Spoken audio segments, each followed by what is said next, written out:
Vislumbramos no experimento anterior o descarregamento do capacitor e vimos o quão importante é o campo elétrico para que tanto as cargas das placas se interajam, como para que o capacitor consiga armazenar energia e liberá-la com um dinamismo eficiente.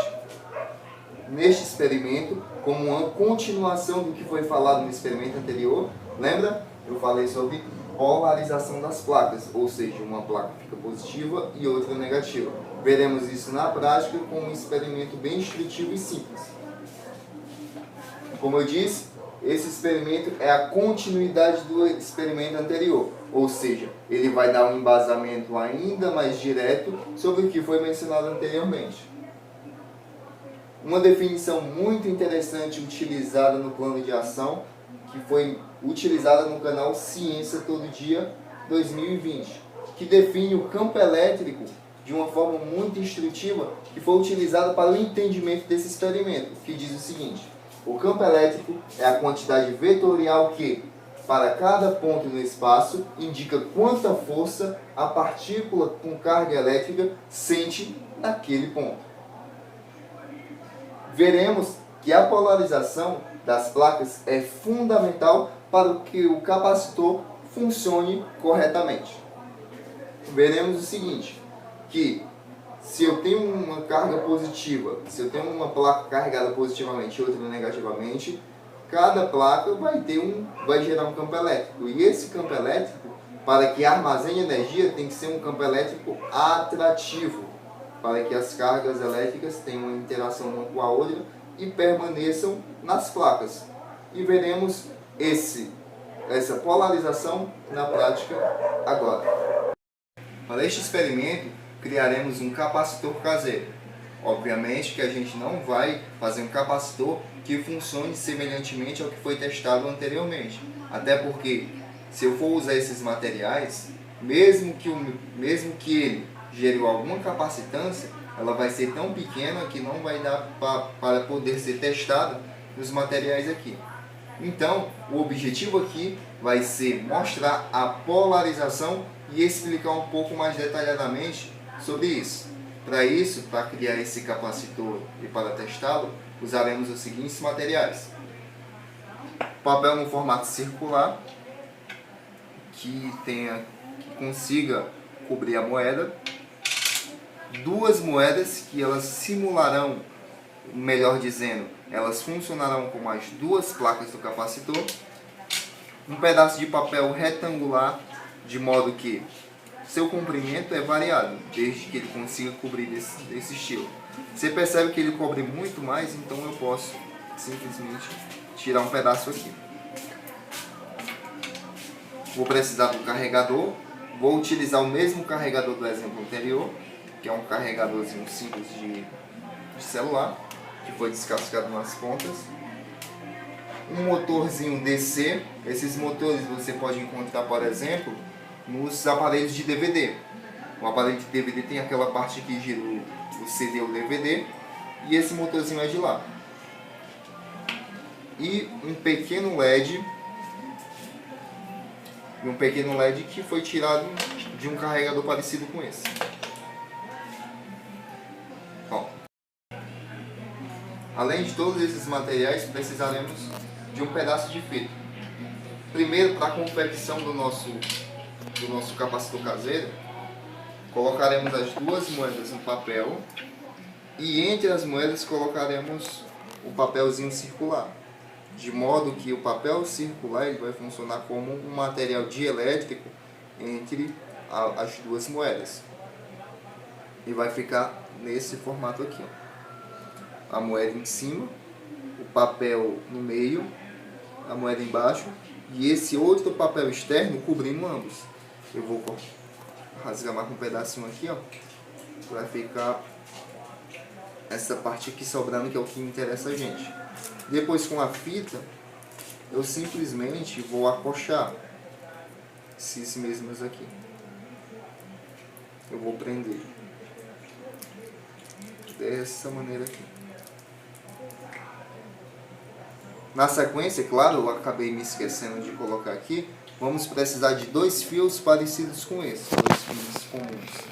No caso, eu já montei aqui os fios. Você percebe que você vai colocar na parte lateral 2 fios, um aqui e outro aqui. Não é obrigado a ser eles de cores diferentes, tá bom? Esse aqui foi só para sinalizar mesmo. E ele vai ficar nesse formato aqui, ó, a versão final dele. Você percebe que não precisa prender o fio, basta colocá-lo nessa parte lateral. Já vai ser o suficiente.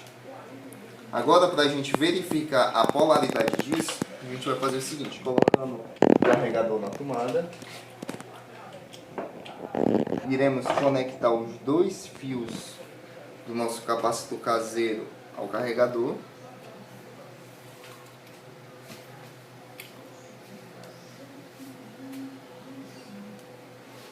Com isso, a gente já faz aquele procedimento que foi explicado bem no comecinho. No caso, o fio vermelho é o negativo. O fio negativo, ele está pegando no fio amarelo, que é a parte de baixo. Essa parte de baixo deslocam-se cargas, elétrons, cargas negativas, e se acumulam aqui nessa parte aqui da moeda.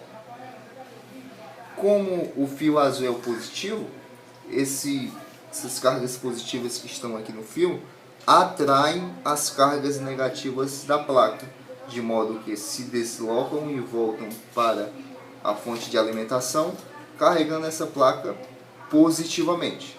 Então temos o lado negativo e o lado positivo. Beleza, Matheus, mas como eu posso verificar isso? Como as duas placas são condutoras, assim como o capacitor comum, podemos verificar a partir, ó, encostando o LED aqui primeiramente. Ó. Você percebe que esse LED aqui é o seguinte, ele é polarizado. Se eu encostar aqui, ó, ele não acende nas polaridades erradas, mas na polaridade correta ele acende. E com isso a gente já mostra a polarização do carregador, melhor dizendo, do capacitor. Vou utilizar também o motor DC, que ele tem um efeito visual muito interessante. Você percebe que tem cargas, tem um carregamento tanto positivo quanto negativo, respectivamente nas placas. Vou fazer novamente.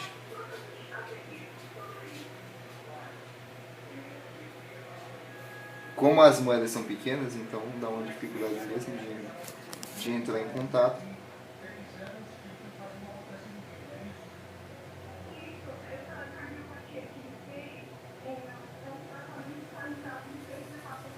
Com isso, encerramos esse experimento onde mostramos a polarização de um capacitor caseiro.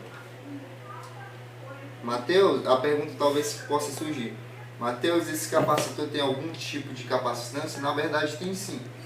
Eu testei nesse motorzinho aqui, por exemplo, só que ele não tem o poder de girar. Mas se você estivesse aqui no meu lugar, você sentiria que a parte do eixo aqui, ele dá um pequeno movimento, mas não suficiente para manter o giro. Porque tanto o formato dessas moedas como o material que elas são feitas não são suficientes para gerar um acúmulo de cargas tão grande, para ter essa liberação também tão grande. Com isso, encerramos esse experimento.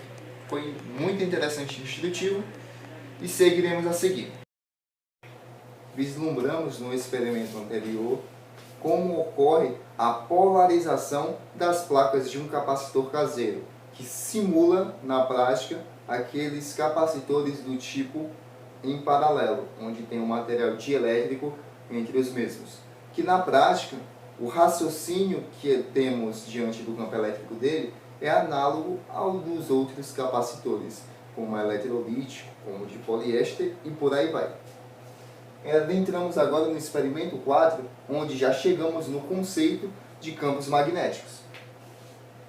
Neste experimento, veremos as linhas de campo do ímã de ferrite. O campo magnético é um pouco parecido com o conceito do campo elétrico. A diferença, basicamente, é o formato dessas linhas.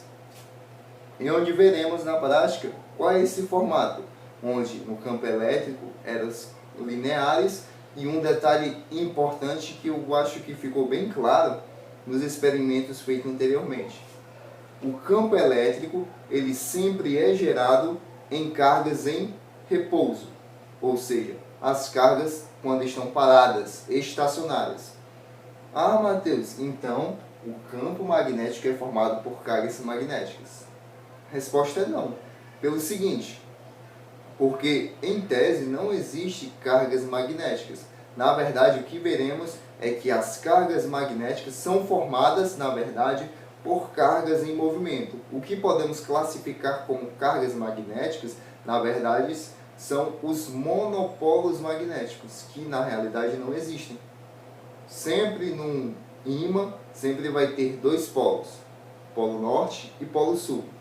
Talvez este é o conceito que talvez se aproxima do que seriam as cargas elétricas que conhecemos, que no caso podem ser separadas em positivas e em negativas.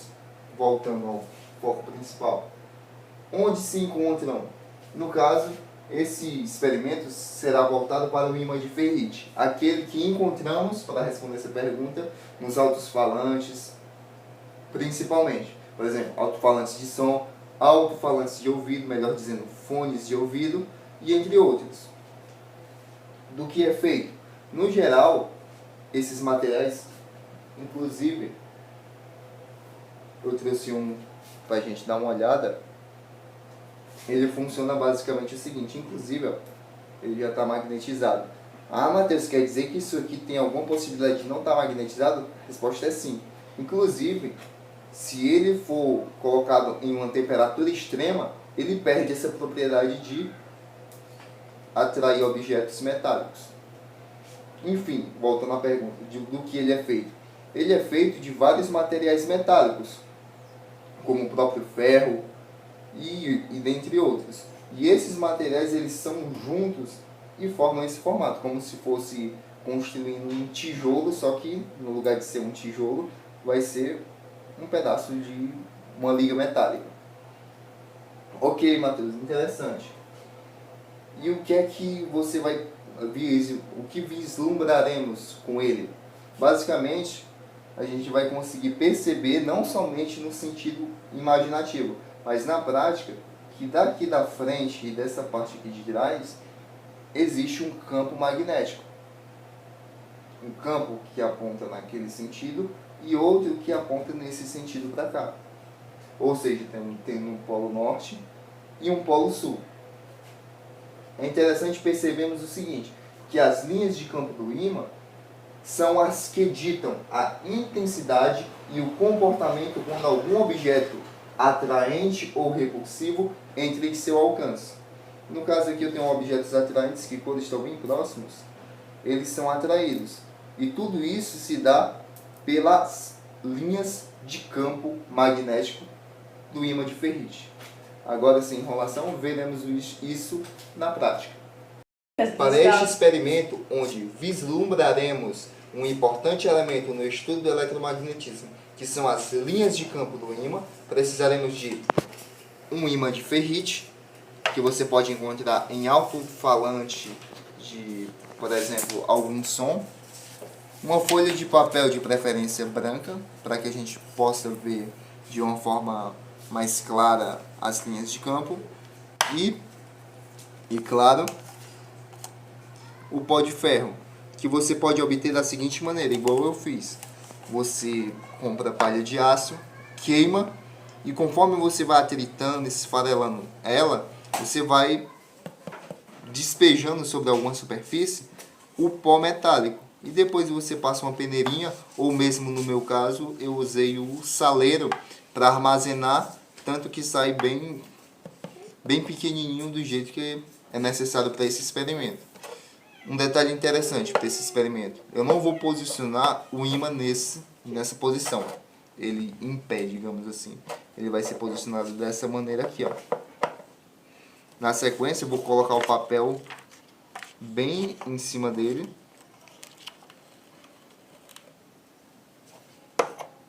Dessa maneira, tentarei deixar o mais reto possível.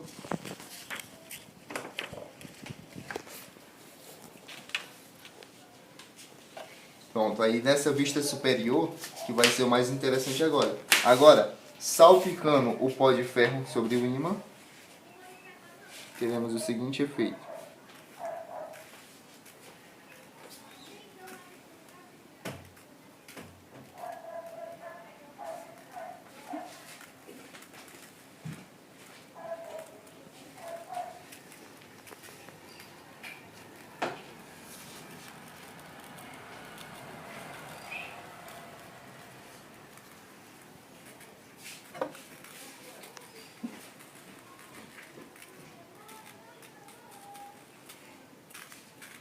Com todo respeito, para mim é uma das imagens mais bonitas. Você percebe o seguinte, que o ímã ele foi girado aqui embaixo. Então a gente tem o seguinte, ó, que as linhas de campo aqui, ó, elas saem e se encontram em um único ponto, ou seja, nós temos o polo norte e o polo sul nessas extremidades. Obviamente que eu não poderia deixar de fazer esse efeito visual também muito bonito. E com isso a gente mostrou as linhas de campo do ímã, que são relativamente muito bonitas e são muito interessantes para que possamos entender o comportamento do ímã com a interação entre outros objetos. Vislumbramos no experimento anterior as linhas de campo do ímã de ferrite. Para finalizar, com chave de ouro inclusive, veremos um experimento muito interessante que vai envolver o assunto campo elétrico. Particularmente, criaremos um eletroímã e o nome, para não ficar um pouco sugestivo demais, eu escolhi o seguinte nome: campo magnético de uma bobina. Até porque para construir um eletroímã é necessário construir uma bobina. Para isso, temos que entender alguns pontos antes de irmos para os experimentos. Primeiro, que a bobina é formada por várias espiras. Quanto mais espiras, mais forte será o campo elétrico. Mas, Matheus, como assim uma bobina que é um formato circular de arame ou de um ferro, uma linha de cobre, vai fazer um campo elétrico? Basicamente, quando houver um deslocamento de fluxo, uma corrente elétrica, o movimento circular das cargas vai conduzir, melhor dizendo, vai gerar um campo elétrico. E veremos no eletroímã que utilizaremos algumas condições para que esse campo elétrico fique o mais concentrado possível. Um ponto muito interessante que estamos batendo muito nessa tecla nesta oficina é o seguinte: cargas em repouso implicam no campo elétrico. Cargas em movimento, campo magnético. Usaremos neste experimento a confecção de um eletroímã caseiro para mostrar tanto a atuação do campo magnético, isto é, veremos que a espira com alguns componentes vai conseguir atrair objetos metálicos, como também veremos a formação desse tipo de campo, ou seja, como veremos que as cargas em movimento geram um campo magnético. Agora, vamos ao experimento.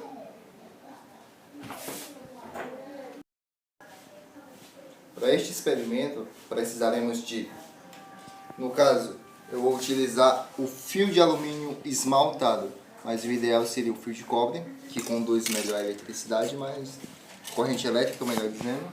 Mas é o que a gente tem, então vamos utilizar ele. Um prego, de preferência com um tamanho parecido com esse. Estilete. E o diferencial aqui vai ser esse carregador de notebook. A saída dele é de aproximadamente 12 volts, 1,5 de corrente elétrica, para que a gente consiga vislumbrar. E claro,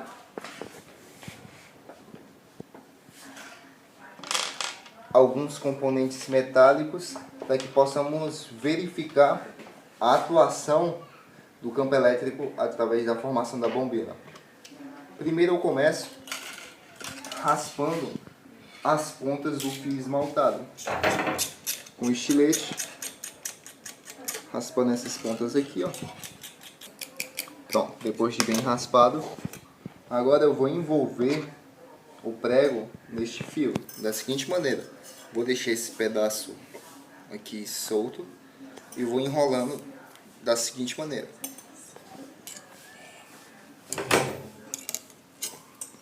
Obviamente que eu não vou ficar enrolando aqui para não pegar muito tempo do vídeo e não ter a chance de, por exemplo, ficar alguma parte, mas basicamente vai ser enrolando desse jeito. Ambas muito próximas da outra. O resultado final vai ficar algo parecido com isso aqui, ó.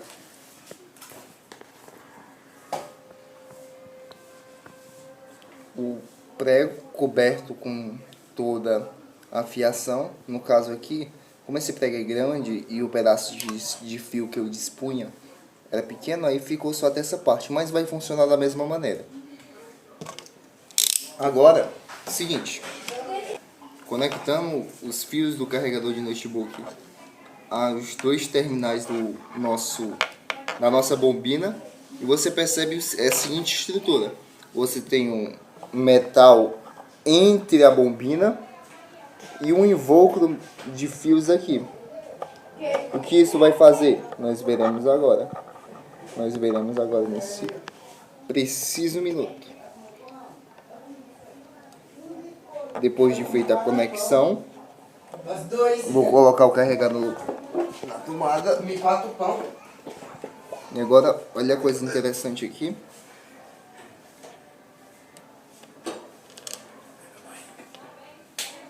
Temos a atuação do campo elétrico. Claro que nessas condições ele não é muito forte, mas é bem interessante você ver a atuação do mesmo. Basicamente,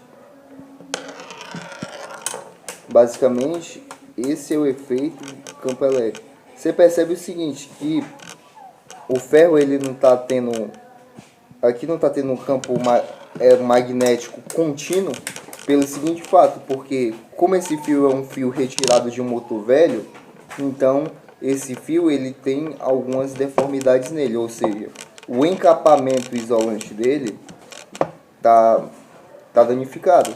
Então o fluxo magnético não é contínuo, mas é o suficiente para a gente ver a atuação do mesmo, que por sinal é muito interessante e bonita. Como experimento complementar, não é parte desse experimento aqui, o experimento 5 encerra por aqui, mas como uma curiosidade, utilizaremos o experimento 4 para tentar ilustrar, melhor dizendo, visualizar o campo magnético desse eletroímã. Conforme vimos anteriormente, vimos a atuação do campo magnético formado por essa bobina, que atraiu alguns metais pequenos. E você repara que, se eu botar essa chave de fenda metálica, ocorre também a atração do mesmo. Como fim de curiosidade, a partir de alguns recursos do experimento anterior, do experimento 4, vislumbraremos as linhas de campo desse eletroímã, colocando um papel sobre o eletroímã e salpicando pó metálico no mesmo. Vislumbramos algo muito interessante.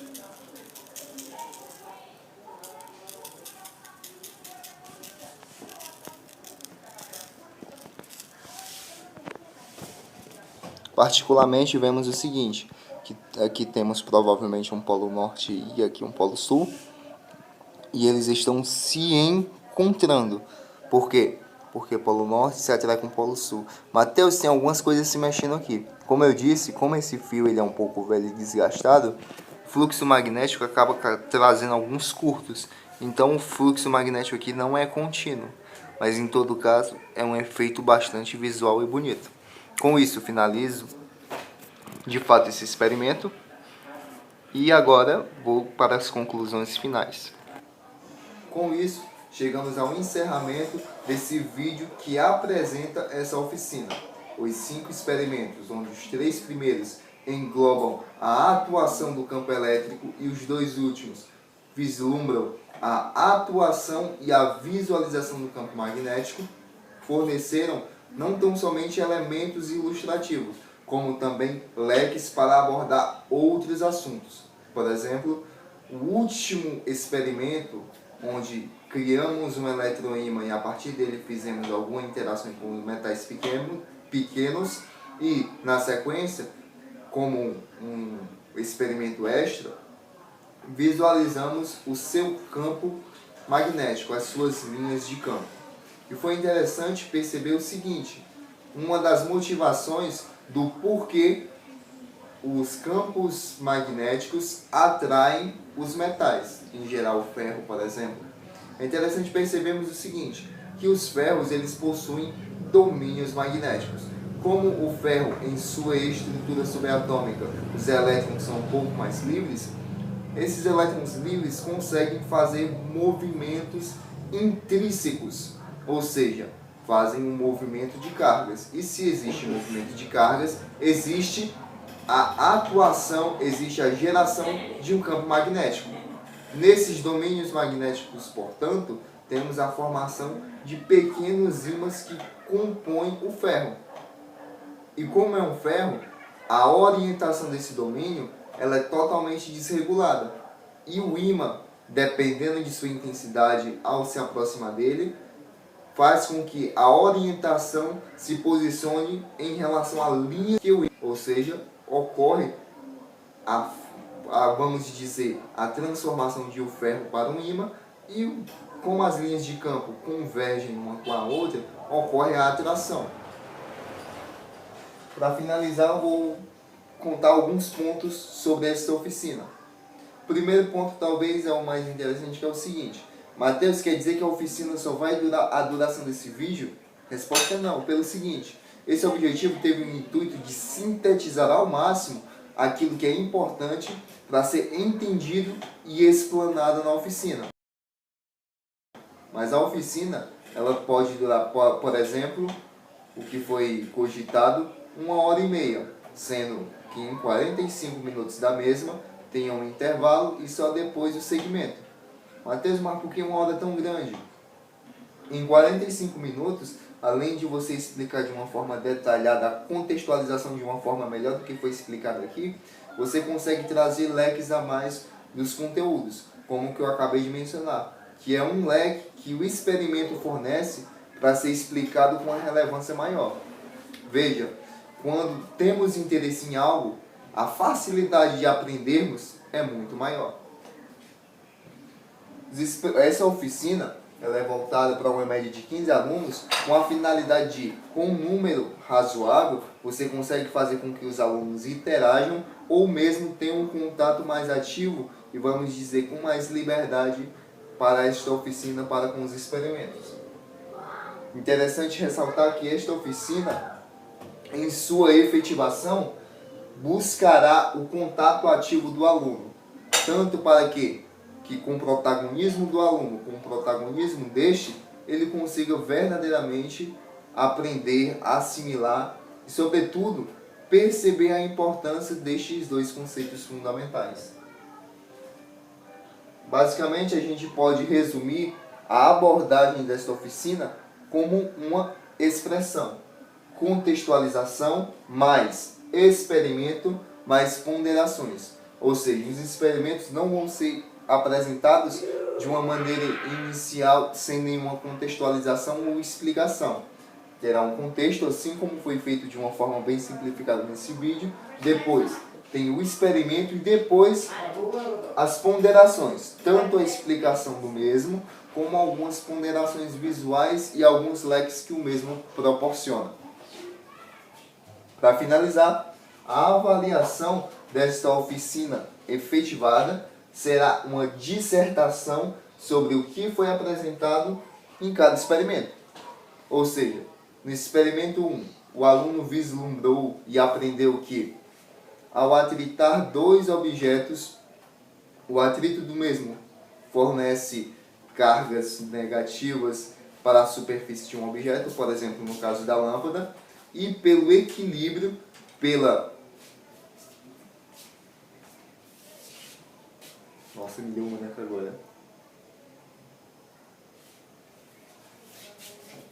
pela conservação da energia, o elemento que atritou o objeto, a superfície, no caso que foi utilizado o papel, ele foi carregado positivamente. Como os pequenos pedaços de papéis estavam neutros, a superfície da lâmpada que estava carregada negativamente atraiu as cargas positivas dos pequenos pedaços de papel, de modo que eles foram atraídos. Da mesma forma, ocorreu eletrização por contato. As cargas negativas foram transferidas para os pequenos pedaços de papéis neutros, de modo que ambos ficaram carregados negativamente. Se ambos têm o mesmo sinal, vai ocorrer uma repulsão.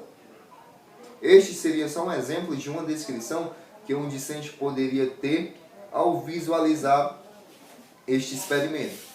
A questão basicamente é central para que a avaliação seja desse jeito e não várias questões objetivas e subjetivas, é que a partir de uma dissertação você tem um contato ainda mais próximo com aquilo que o aluno entendeu e sobretudo com o que ele pensou.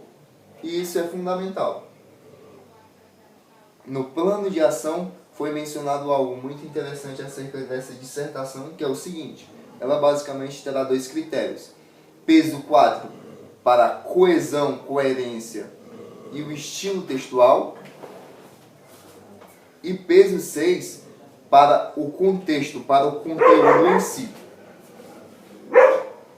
E é interessante ressaltar que para toda dissertação tem que ter um tema. E o tema, conforme eu já dei uma pincelada aqui, vai ser o que foi compreendido e o que não ficou claro diante da apresentação. Ou seja, a apresentação não é voltada somente para os conceitos que foram apresentados, mas para o que ficou claro e para o que não ficou claro. Por quê? Porque a partir do momento que o aluno compreende e deixa de compreender alguma coisa, fica fácil corrigir isso em uma aula subsequente. Com isso, encerramos esse vídeo. Meu muito obrigado e até a próxima.